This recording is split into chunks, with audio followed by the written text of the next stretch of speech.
आप होल्ड करिए 2175 के स्टॉप लॉस के साथ। 2175 के स्टॉप लॉस के साथ आप दरअसल इस पर्टिकुलर स्टॉक को होल्ड कीजिए। नतीजे अच्छे और उसके बाद इस स्टॉक में थोड़ा सा एक्शन बनता हुआ दिखाई जरूर दे रहा है। अच्छा, इस बीच राणे मद्रास का स्टॉक आपकी स्क्रीन पर लेकर आएंगे। 2.5% तक की तेजी, अचानक एक ब्लिप देखने को मिला है।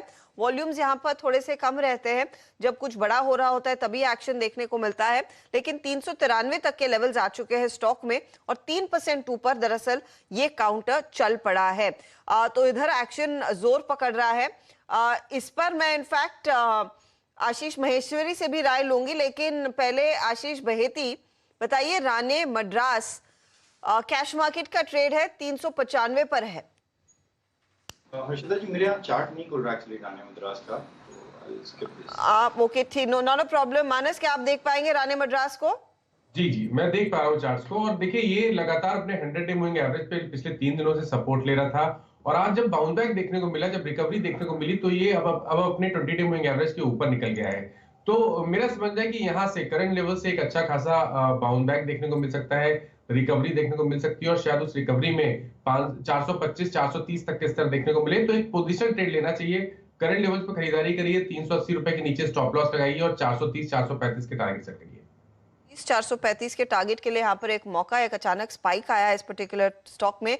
अच्छा, दरअसल इस समय एक बैठक चल रही है, नितिन गडकरी साहब उसको चेयर कर रहे हैं, जहां पर ऑटोमोबाइल इंडस्ट्री के सेफ्टी स्टैंडर्ड्स पर चर्चा हो रही है, और उसमें दरअसल सेफ्टी के लिहाज से उन्होंने कहा है कि गाड़ियों को स्टार रेटिंग दी जाएगी, एयरबैग्स, सेफ्टी बेल्ट जैसे मापदंड पर सेफ्टी स्टैंडर्ड्स तय किए जाएंगे। आपको याद होगा एक प्रपोजल आया था कि हर गाड़ी में, चाहे वो छोटी से छोटी गाड़ी हो या फिर बड़ी से बड़ी गाड़ी, उनमें आपके लिए खास तौर से सेफ्टी मेजर्स के तहत एयरबैग्स होने चाहिए। अच्छा, राणे ग्रुप उस तरह के एयरबैग्स बनाती है।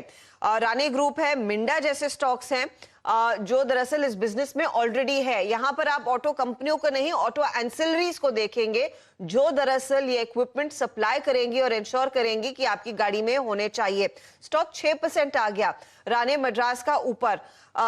आशीष महेश्वरी, ये कितना बड़ा प्ले रह सकता है इन ओईएम्स के लिए, जो सेफ्टी स्टैंडर्ड के लिए ऑफ कोर्स सीट बेल्ट से ज्यादा मेरे ख्याल में वो प्रोमिनेंस रखता है एयरबैग का सिस्टम, और क्या अपॉर्चुनिटी ट्रेड में आप ढूंढेंगे फिर? बिल्कुल, इनफैक्ट राणे मद्रास पे नजर डालें तो जो उनका बिजनेस है वो ऑक्यूपेंट सेफ्टी जो प्रोडक्ट्स वो बनाते हैं, सिस्टम्स बनाते हैं, उसमें मार्केट लीडर हैं। जरूर लास्ट क्वार्टर के नतीजे जो उनके उम्मीद से बेहतर नहीं थे, बट मेरा मानना है कि जैसा आपने बताया, यदि इस टाइप का डेवलपमेंट होता है जहां पर रेटिंग वाइज आप किसी भी गाड़ी को सिलेक्ट कर सकते हैं और वो भी सेफ्टी के पैरामीटर्स पे, तो एक बड़ा गेम चेंजर होगा इनफैक्ट मिंडा और राणे मद्रास दोनों के लिए। तो राणे मद्रास पे तो मेरा अभी बिल्कुल स्ट्रॉन्ग बाय करने की सलाह रहेगी, क्योंकि ये सबसे बड़े बेनिफिशियरी में से एक होगा। अच्छा, लगे हाथ एक बार मिंडा का स्टॉक भी दिखा दीजिए। राणे मद्रास बात करते करते जब हमने इसको चर्चा में उठाया था, 3% ऊपर था, ये 15% भाग गया है, तो वहां पर एक अपॉर्चुनिटी है। लेकिन दूसरा ट्रेड जो है, जो इस बिजनेस से जुड़ा हुआ है, वो मिंडा, और मिंडा के लिए अलग अलग एवेन्यूज ऑफ कोर्स ईवी का भी खुल रहा है। मिंडा में ज्यादा हरकत नहीं, मेरे ख्याल में कॉन्सेंट्रेटेड बाइंग राणे मद्रास में हो रही है, तो उस पर आप फोकस करें। इस बीच पिरामिल एंटरप्राइजेस के नतीजे आपकी स्क्रीन पर, कंसोलिडेटेड बेसिस पर मुनाफे में हम देख रहे हैं जो आंकड़ा आया है वो 780 करोड़ के आसपास का आया है। ये थोड़ा सा मिस है, 860 करोड़ के 860 करोड़, अच्छा नहीं, मैं गलत पढ़ रही हूँ शायद। मुनाफा 780 करोड़ से बढ़कर 860 करोड़ पर आ गया है। ये स्क्रीन थोड़ी सी आगे कीजिएगा, ज्यादा आसानी से मैं सही फ्लैश पढ़ पाऊंगी। तो 860 करोड़ का दरअसल यहाँ पर मुनाफे का आंकड़ा। कुछ और डिटेल्स आएंगे तो उस पर हमारी नजरें होंगी जरूर। देखते हैं कि क्या और डेवलपमेंट्स है प्रॉफिटेबिलिटी के लिहाज से और दूसरी खबरों के लिहाज से। अच्छा, इस बीच स्पाइस जेट के लिए भी एक अपडेट आ गई है। स्पाइस जेट ऑफर कर रहा है जो लीगल डिस्प्यूट था कलानिधि मारन के साथ, उसको सेटल करने के लिए वीरू स्टॉक पर नजरें होनी चाहिए। कंपनी कह रही है उन्होंने एक बैंक में गारंटी डिपॉजिट कर दी है 270 करोड़ की, out of principal amount 578 crore का, जो आर्बिट्रेशन में था 308 करोड़ उन्होंने पहले ही पे कर दिए हैं, और वो भी इनफैक्ट इस समय डेवलपमेंट आती। तो रिजल्ट्स हैं और दूसरी खबरें हैं। स्पाइस जेट ऑफर कर रहा है कि कलानिधि मारन वाले डिस्प्यूट को वो सेटल करेगा। आशीष महेश्वरी, ये तो होना ही था, क्या स्टॉक को रिएक्ट करना चाहिए इस पर?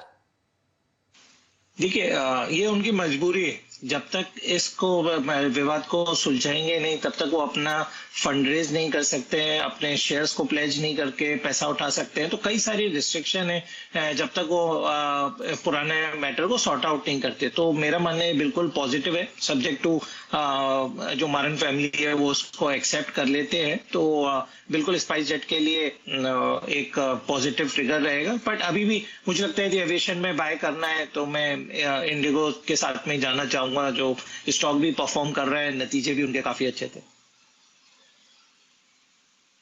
इसमें कोई राय नहीं हर्षिता कि छह खबर कितनी अगर आप देखें अच्छी हो, और ये एक उनके लिए अगर आप देखें इस डिस्प्यूट का